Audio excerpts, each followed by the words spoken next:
The family is appealing for financial aid to help meet burial expenses. The casket carrying the remains of Gibson Gado arrived at the Jomo Kenyatta International Airport on Thursday morning. From Eldoret, where he passed on last week on Thursday. Family, friends and colleagues are overwhelmed with grief. The cottage then set out for the Lee Funeral Home, where the remains of the veteran actor will lie until the final send-off on Tuesday. For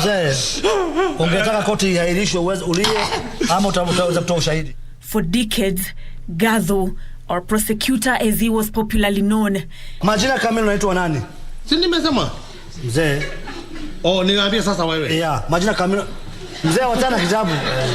entertained Kenyans on KBC hit show Vioja Mahakamani. The actor battled diabetes for 20 years before developing kidney complications.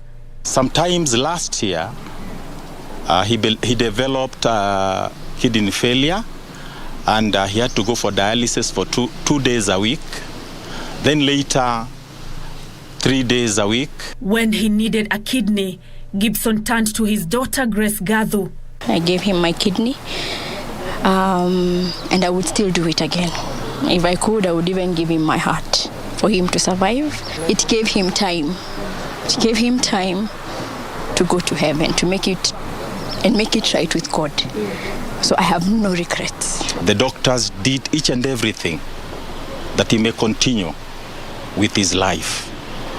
But a time came, and when the infection was just too much, there's something that they had to do. They had to remove the immunosuppressant drugs. And so as a result of that, the body had to fight the foreign body in his body. That is now the kidney. Oh, I miss him so much, and we shall miss him. Don't speculate. Just give him the respect that he deserves. Yeah, because if he entertained Kenyans, please just give him that respect. Don't blog about his life. The family is calling on Gado's legion of fans to rally behind them to give the veteran a heroic send-off. Financial assistance can be channeled through M-Pesa paybill number 247247, account number 777626, account name Gibson Gado Mbogwa. The body of the late Gibson Gado will continue to lie at Lee Funeral Home until his burial on Tuesday, and his family is calling on members of the public to continue offering them emotional and financial support to enable them accord him a befitting send-off. Nancy Okware, reporting from Lee Funeral Home, Nairobi. Family and colleagues of the late Gibson Gado have paid tribute to the veteran actor, describing him as a mentor and a great family man. Here's Teresa Mutai with details of the veteran actor's final journey. Tarehe 6 mzee, elezea mahakama. Wewe mwezi jana ulikuwa wapi sasa asubuhi? Mwendo wa saa 3 za asubuhi. Tarehe ngapi? Tarehe 6 mwezi jana. Ilikuwa nyuma ngapi? Gibson Gado's colleagues have described him as a mentor and protector, having played a big role in the artist industry, vouching for various rights.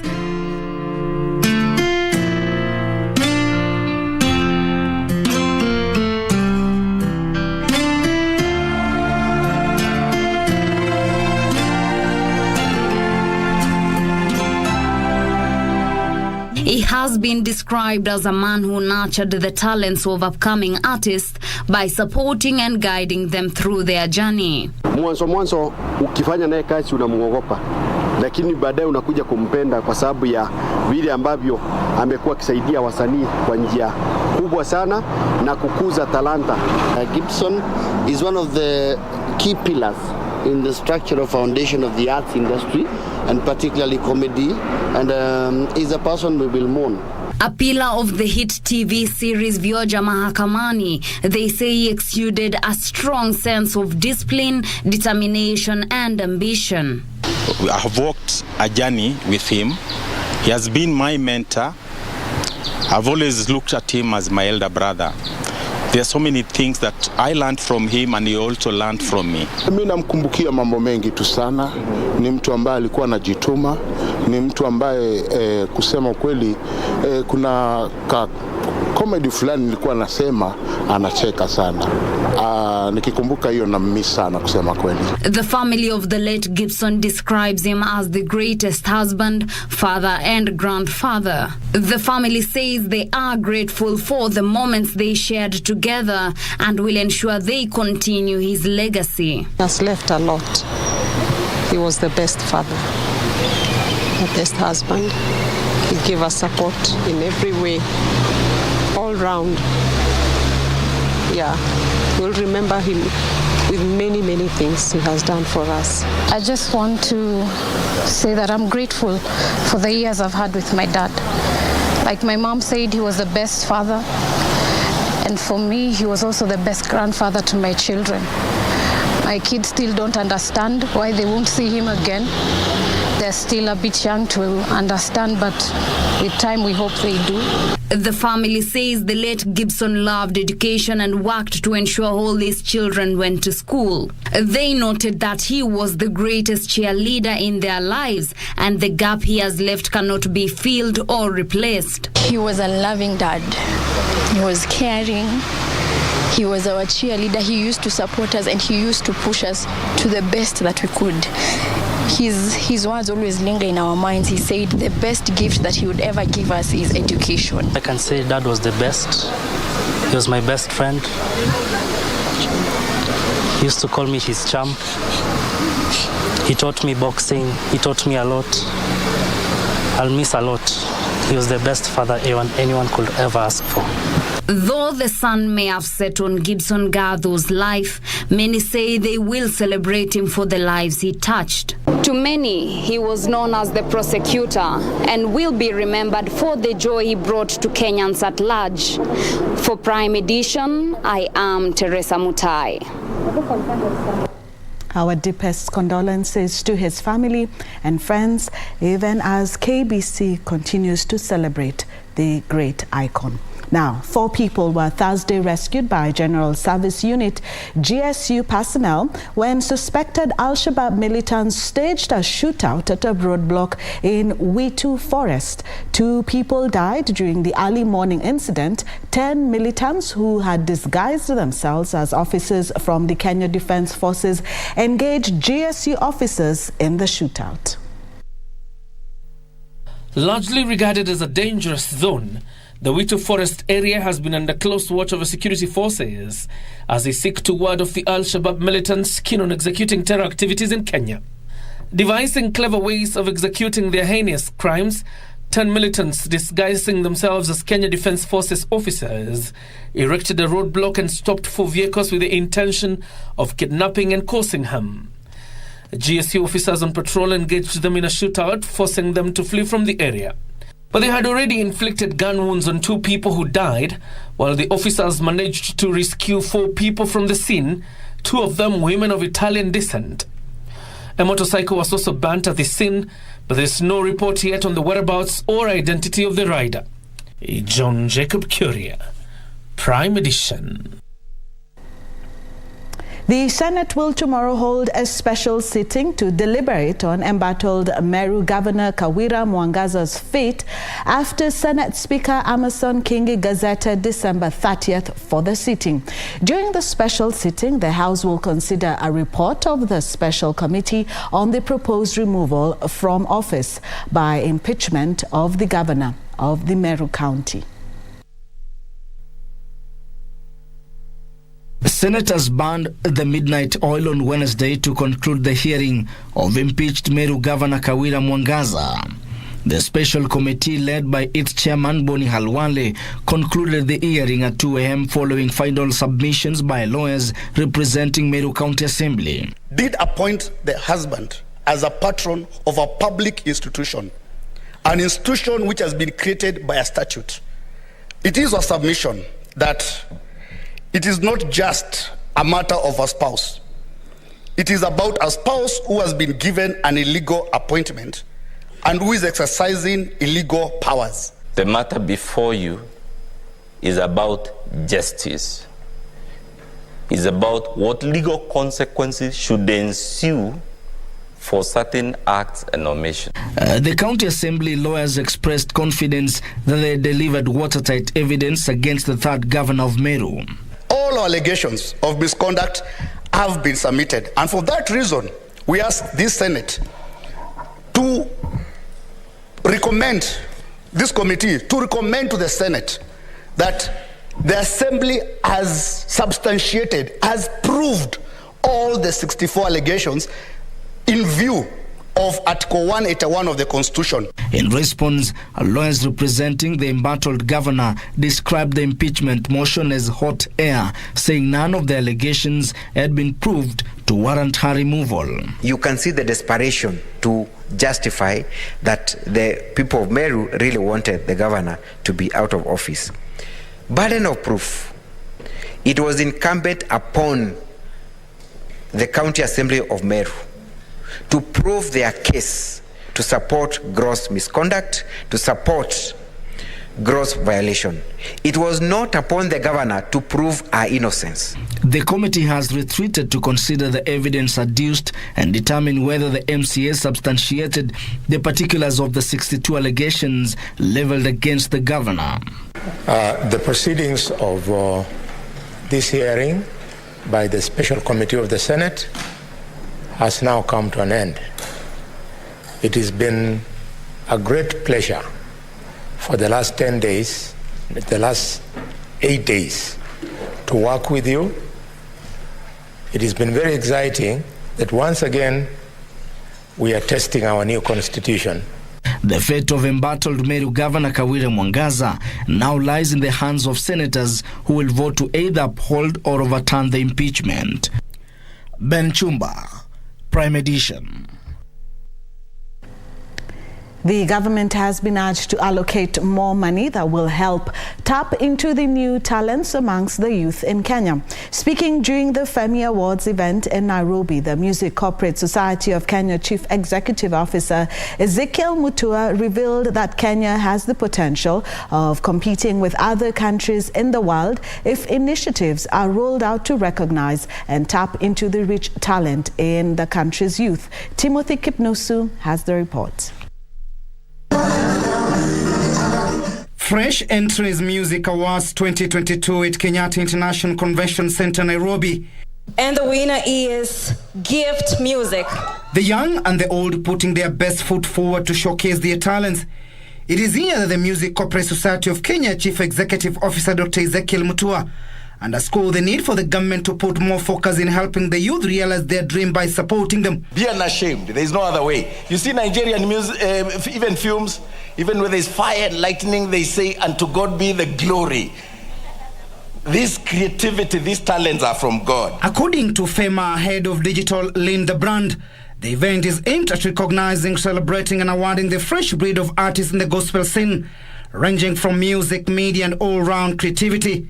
The whole purpose of these awards is to make sure that we give those artists who are down there and they are doing an amazing job in the gospel scene the recognition that they deserve. FEMA head of logistics Ken Gaduma, on the other hand, said the event is tailored at nurturing the future generation to be responsible citizens. Apart from awarding them, we also have a mentorship program that we are running through a book called Beyond Music by the President FEMA. It's called Mr. Nix Mwangi. It's a manual for artists on how they can be able to bring music together and package it, in other aspects. The participants in the gala who won different awards could not hide their joy. I won the category of Media Personality of the Year at the FEMA Awards. I want to say a big thank you to KBC that has nurtured me, that has made me to, get to this place where I get this award. I won the Humanitarian Personality of the Year for the FEMA Awards. I usually do charity. I try and help those who are less fortunate. I'm so honored that I was able to receive an award and to be appreciated because of the kind of art that I'm doing. It shows that that my energy or my strength is paying off. This even as they called on the government to provide a conducive environment for them to realize their potential. A calling on corporate and even the government to come together to share this vision with us so that we can be able to achieve art. Shinda this award at Fema Awards. Thanks to my mom, by the way, I know you're watching this. I love you very much because support umenionyesha, hakuna mtu mwingine kwa dunia anaweza nionyesha. No, it feels great to have this award, and we want to thank Fema Awards for realizing that we have a talent and noticing the upcoming artists. I'm so happy and so excited that I've gotten the first runners-up for Vernacular Song of the Year. So I'm so grateful for everyone that who voted. None other than Diaspora Artist of the Year. Timothy Kipnoso for Prime Edition. Well, it's time to take a break, but when we come back, we will be giving you the latest on TB treatment on Kwale and also in business. We have stories on youth in entrepreneurship coming up shortly.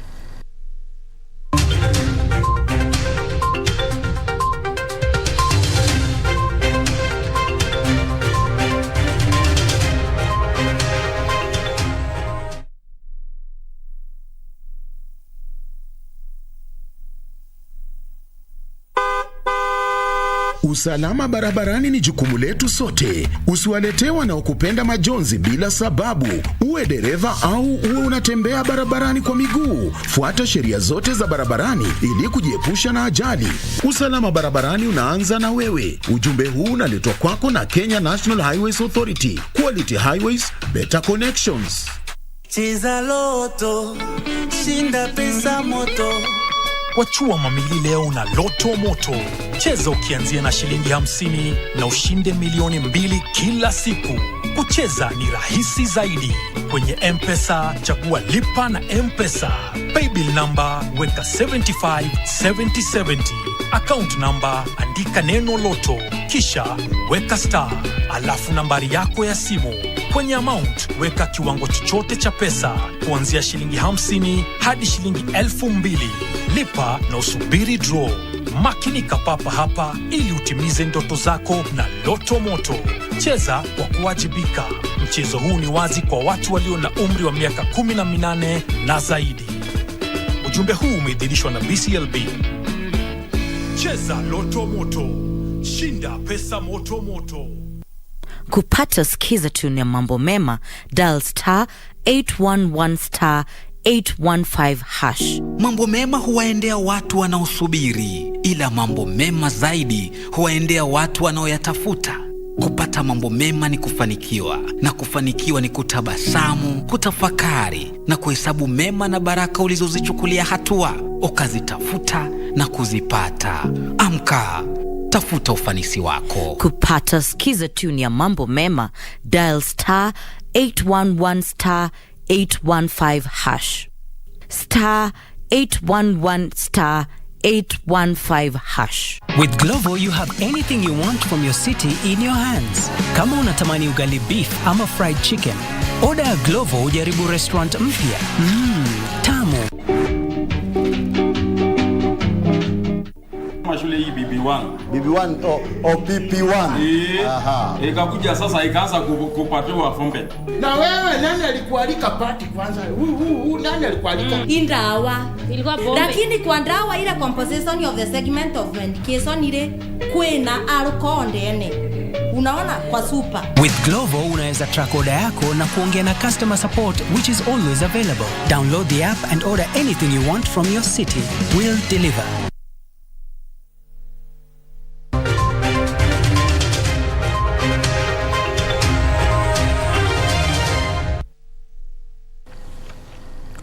Welcome back. Now, born to peasants, Peter Irongo Kihunga has beaten the odds to rise through elective positions with the Kangema election, giving him the mandate to represent them in parliament. Kihungi, who cuts a humble, may however upset experienced politicians in election to become the area MP. He now represents a constituency once represented by political heavyweights including the late John Mishuki and also the late JJ Kamodho. Meet Peter Irongo Kihungi, a first-time Member of Parliament representing Kangema constituency.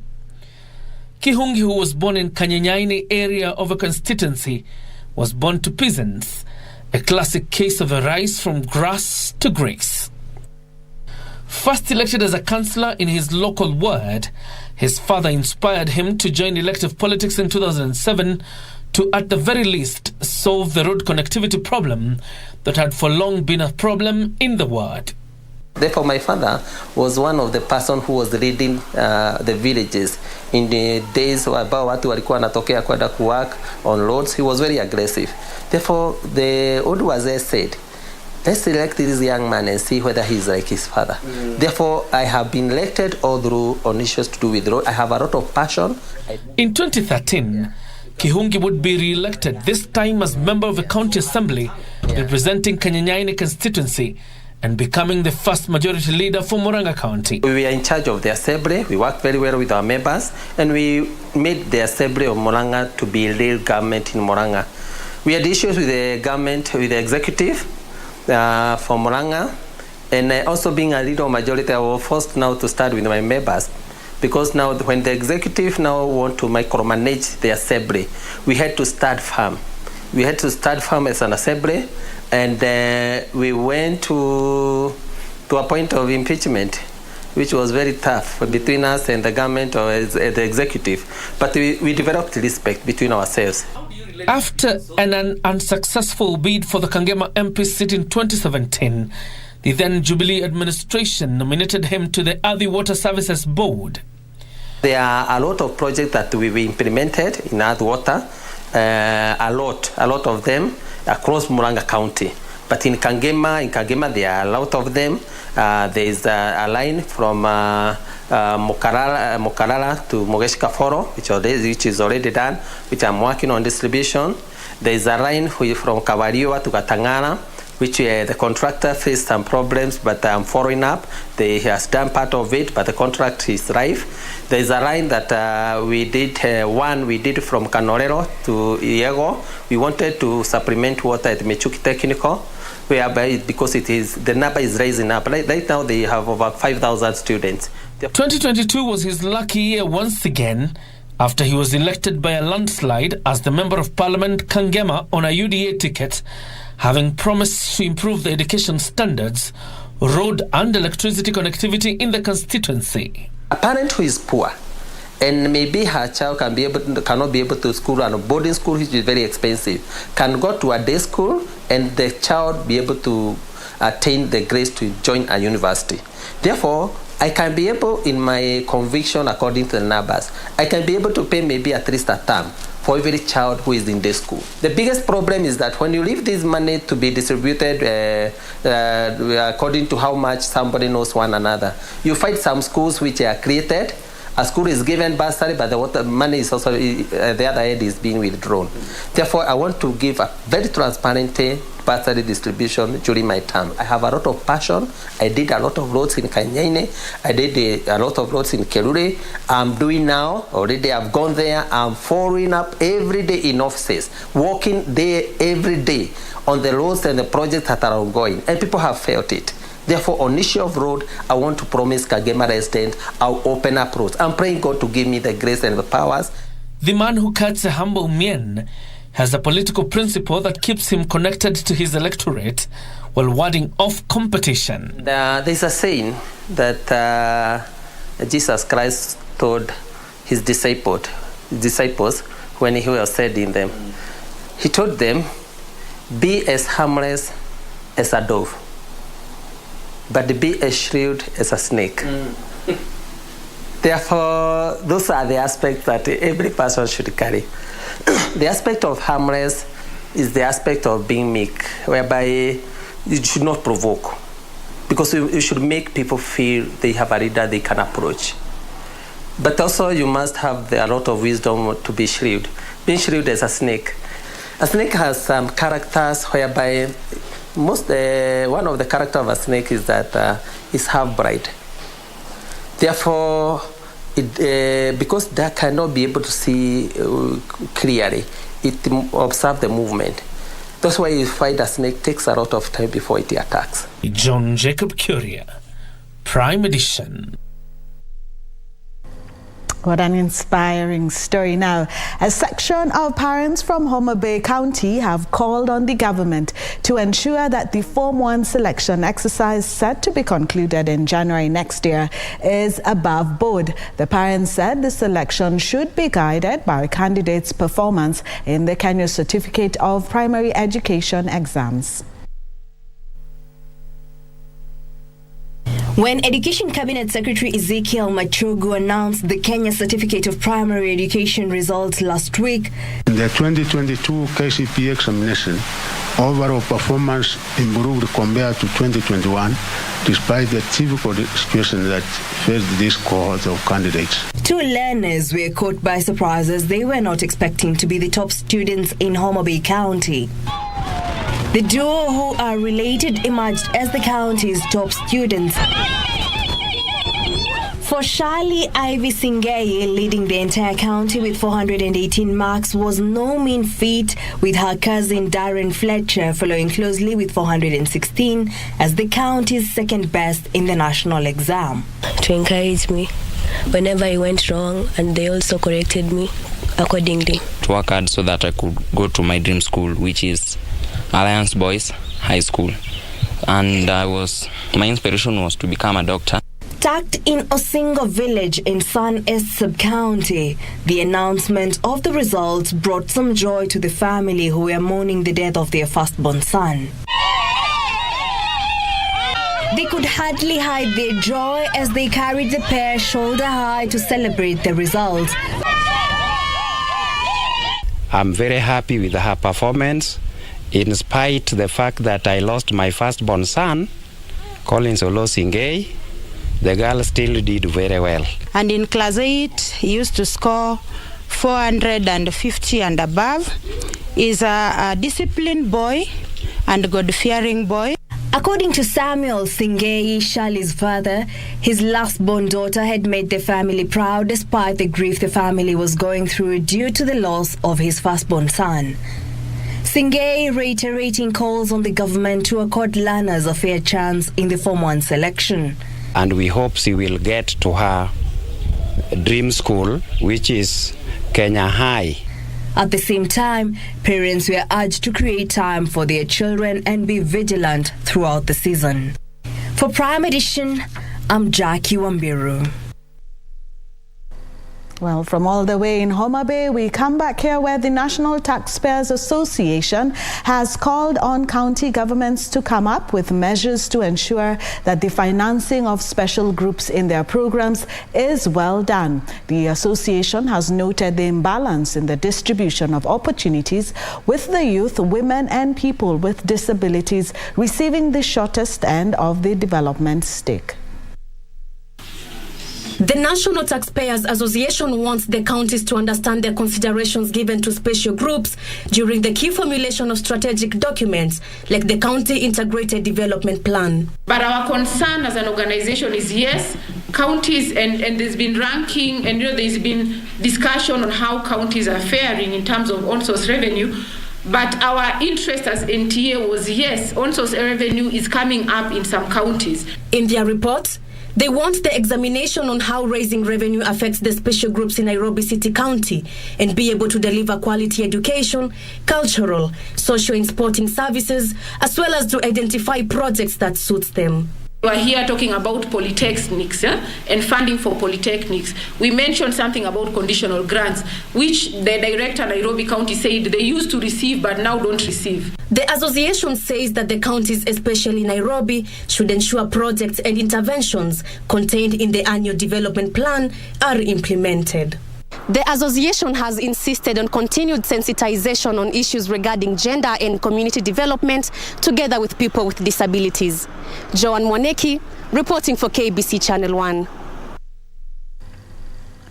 Over 2,000 youth in Mombasa County are set to benefit with casual employment opportunities and the Department of Youth Sports and Culture. Speaking in Mombasa during the launch of the program, the county boss, Adusanad Nasir, said the program is among initiatives that his administration will be employing to address unemployment among the youth.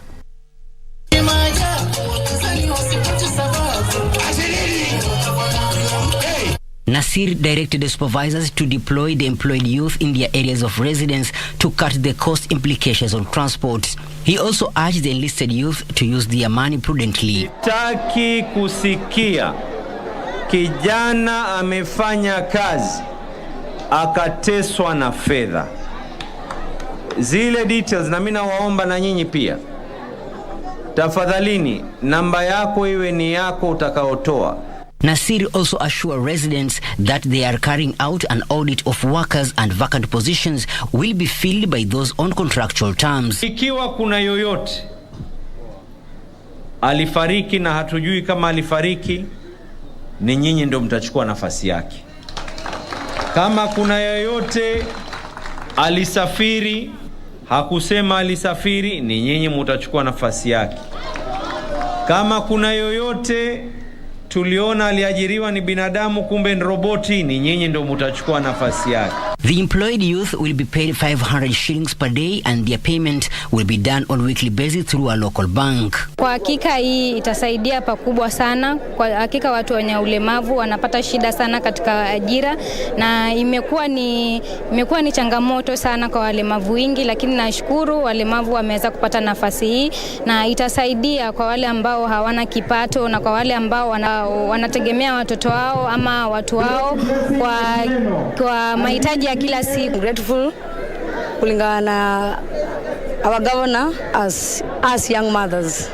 Tumekaa sana bila kupata kazi and we will be fighting for this kuanzia kitambo.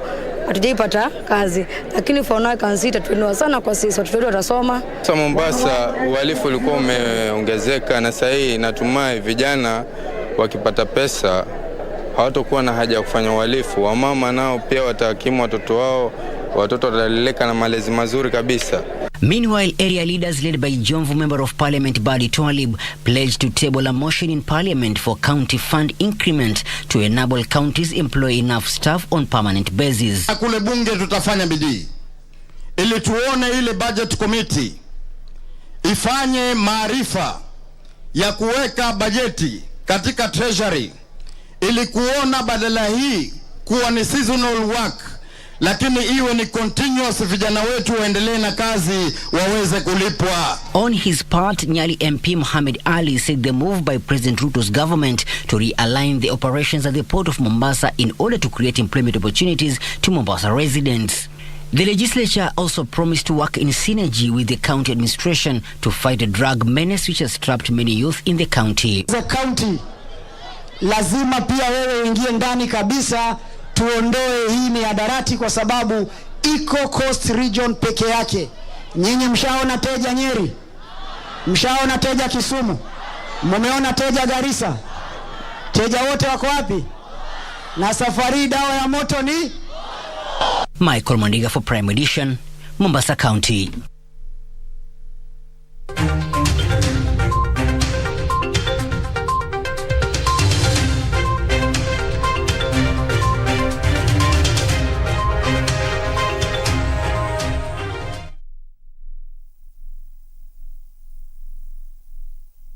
Did you know that while many road traffic crashes are avoidable, human behavior continues to be the leading cause? Stop these crashes before they stop you. Ensure that you adhere to traffic rules to prevent these crashes. Always observe the fatal 6 to be safe.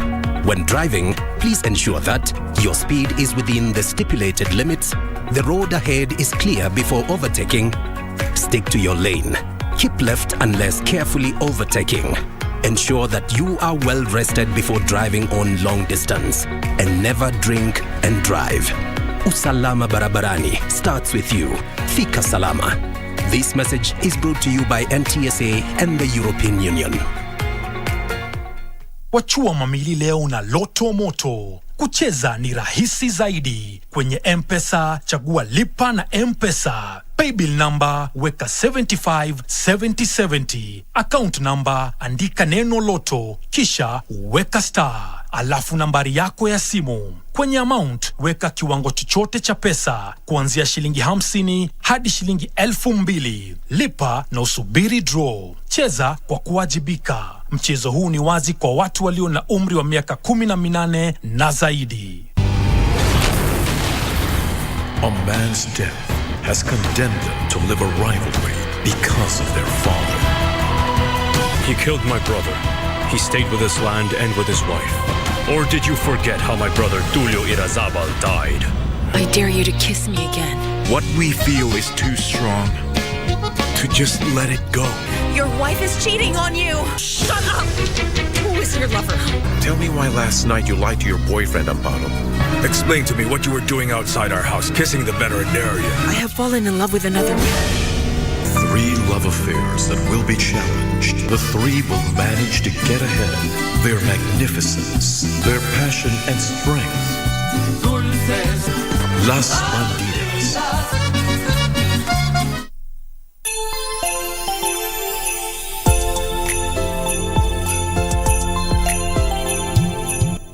The holiday season is here with us. You have been so amazing. In fact, you are the reason why we are who we are today, the great KBC. We've also put the best foot forward to bring you the best, not only in news, but also in programming. And as we get into 2023, we're looking forward to a more promising year. And happy holidays to you and yours. My name is Irene Mchuma Udim. Happy holidays once again.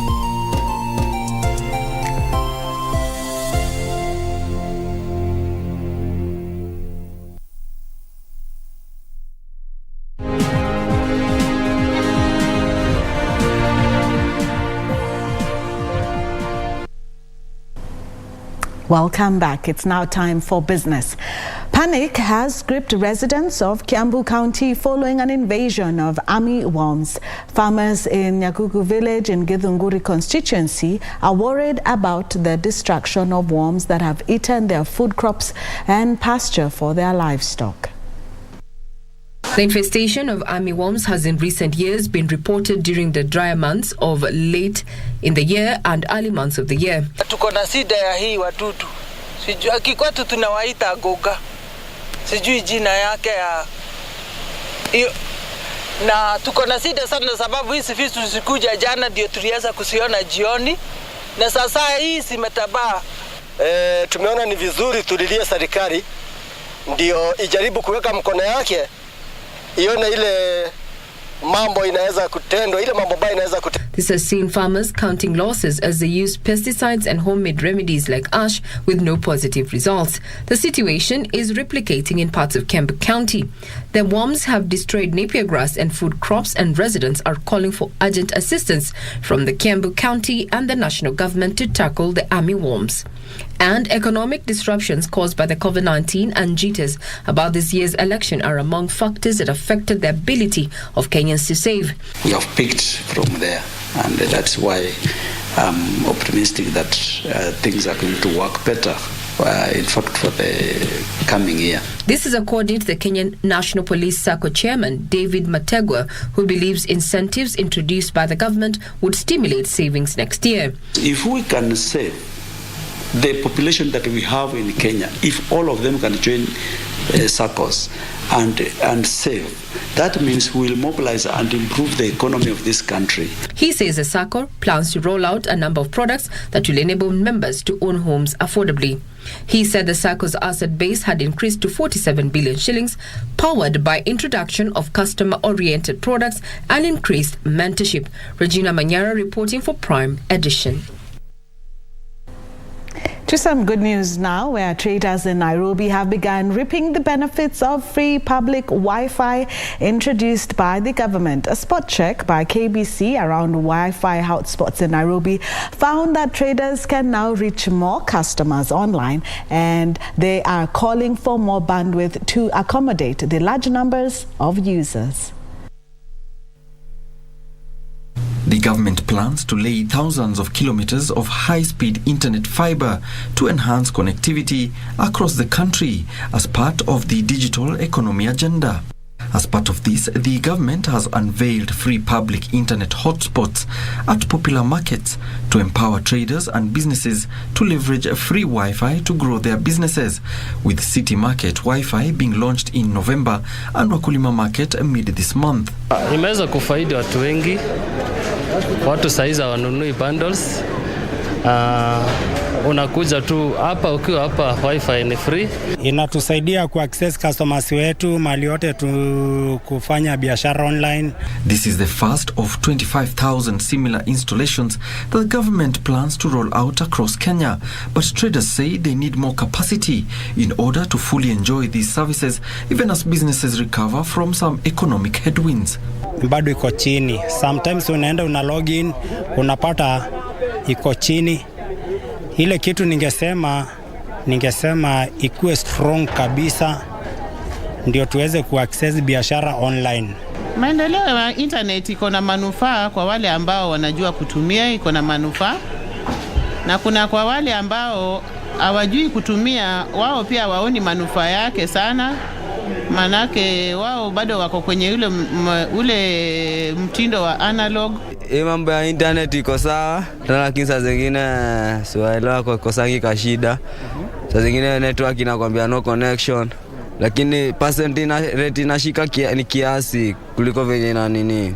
Currently here in the capital city, at places like Wakulima and City Markets, the number of those logging in means that the free public Wi-Fi is powering improvements in auxiliary services. For example, kuna zile orders zinakuja through WhatsApp na unaweza pewa pia location na customer, uweze kuaccess customer. Now businesses are optimistic of growth in customers as well as more revenue streams. Tuna matarajio mwaka mpya itakuwa mzuri, haitakuwa kama hii mwaka imepita, maana hii mwaka imepita imekuwa na changamoto mingi sana. Tulikuwa na corona, tulikuwa na mambo mingi, election nayo ikakuja. Ni soko, watu wengi tunafanyia biashara hapa nje. Tunafanya biashara tukinyeshewa, tunafanya biashara kwa matope. Hiyo kitu ikuje hii soko ijengwe vizuri, itengenezwe, na pia ije hapa nyuma kama itawezekana ikuje ifunguliwe. Alanauko, Prime Edition. Let's change gears now to magical scenes where Mount Kenya is a bucket list for hikers. The destination that is dotted with a dense forest and wildlife, making it ideal for camping, guided tours and safari, as well as conservation. Tonight on Magical Scenes, we highlight attractions at the breathtaking Mount Kenya.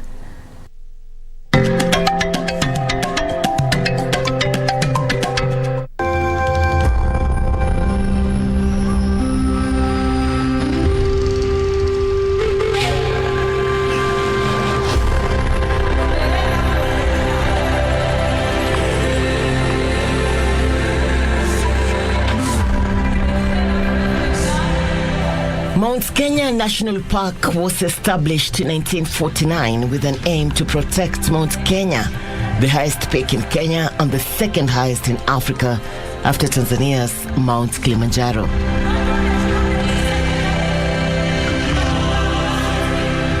Mount Kenya itself, the surrounding wildlife and its environment were all in need of the protections a park designation would bring.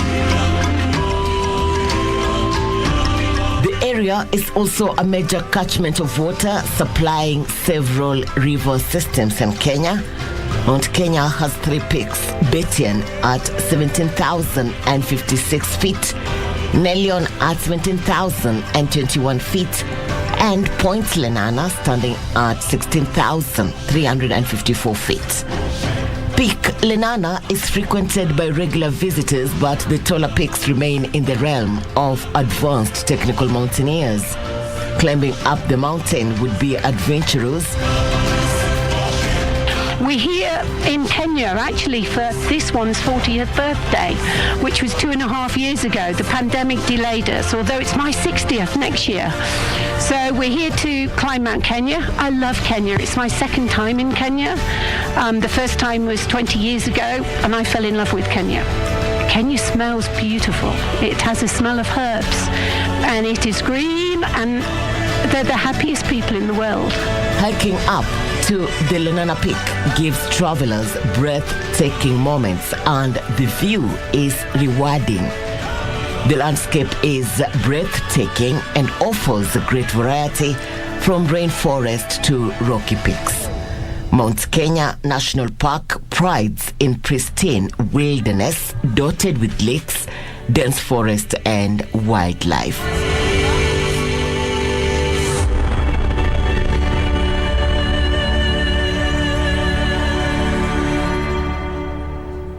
This is also a birding zone. 130 bird species have been recorded in this destination. Ningeambia watu watembee. You can explore Kenya, kuja ujione Mount Kenya, and these facilities are amazing.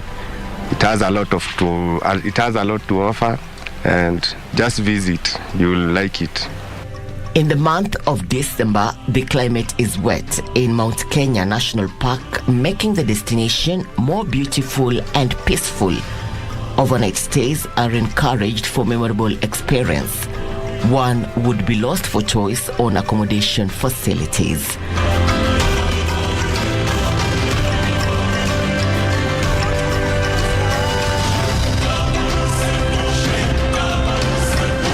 Tries to keep our pricing within a range where anybody can afford it.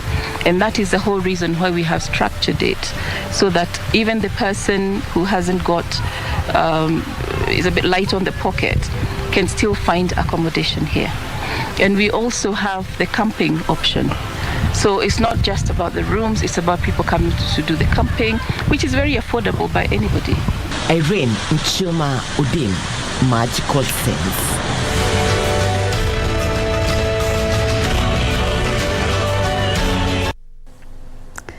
Now, the year 2022 saw outstanding stories of enterprising young men and women feature in a weekly news feature, The Young and Industrious, that airs every Thursday on KBC Prime Edition.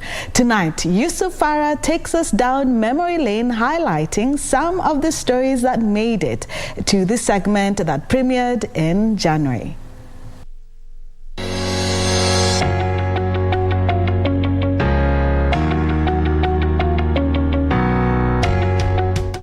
The year 2022 has seen the stories of outstanding young men and women involved in several entrepreneurial ventures. Feature on Young and Industrious, a weekly segment on KBC that focuses on young men and women in business. We traversed several counties to feature the stories of these young men and women who not only paved for themselves but also created employment for others while at it. Today we take a trip down memory lane and bring you some of those stories. Shall we? Let's kick things off with the shoemakers of Kariakoo in Nairobi County. These are young and industrious men and members of the Jirani Mwema self-help group who decided to venture into the leather shoemaking industry. Since inception, the shoemakers of Kariakoo have witnessed tremendous growth and realized profits. Their efforts are slowly changing the narrative associated with youth, especially from informal settlements. Unaweza chafuka, yes, but at the end of the day unashika pesa safi inakusaidia sana. Mbia mayuta huko watafute kazi yoyote, si lazima ati wakaituka mtaa wafanya crimes. Si watu wengi wanaipenda sana wasichana hawapendi kazi. Hii kazi iko na pesa na ni kazi inasaidia kama umekaa akili hapo. Wengi wanadharau vijana mshahama, wanadharau madhare. Ati madhare hakuna ile kitu nzuri inatokea madhare. Lakini sisi kama wana madhare tulisema in future tunaweza reform madhare ikuwe mali imejulikana ama mali imeshimiwa. In Gado County, meet Esther Kujwang, who quit formal employment to kick off her entrepreneurial journey. With a seed capital of 9,000 shillings, she invested in the honey processing business. 7 years later, her cottage industry has grown by leaps and bounds. Seasonality of honey, because I was selling honey every single day, but